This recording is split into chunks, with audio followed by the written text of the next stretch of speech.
हमारी वास्तविक लड़ाई हूँ लड़ी रिया हाँ मो एक दाड़ो अबार एसपी साहब आ गया पहल वाला एसपी साहब था मो एसपी साहब ने ऑफिस में बैठो तो एक बाई आई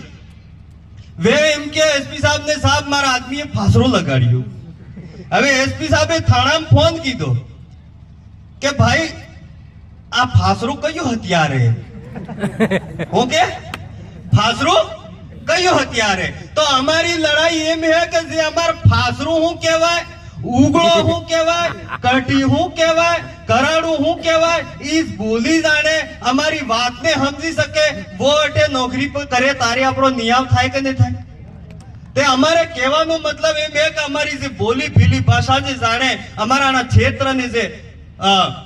ભાષા હે વે ભાષા સમજી શકે વો આદમી અટે નોકરી કરે તમારા હાથે ન્યાય થઈ શકે અમારા નેતા બડા બડા પોતરા મિંદાડી જયપુર દિલ્હી મોકલ્યા પૂજા રહ્યા और बीजा टच्चा ते वैसे मोटा उद्योगपति आ गया और बड़ी बड़ी जगह हमारे बड़ी बड़ी फैक्ट्री लावी जगह लई ली थी आज हमार मन दर दर फटकी रियो है तमने आज एक बात बताड़ी क्यों पाडो तमार गाम में पाडो वे बीजा पाडा ने आवाज के कूतरो तमार मोहल्ला में कूतरो वे बीजा कूतरा ने आवाज के सीधरो में जिने जितनी जगह रे वणा क्षेत्र में सीधरा ने आवाज के किम ने आवाज के वणंत पाई बेटा आवाज के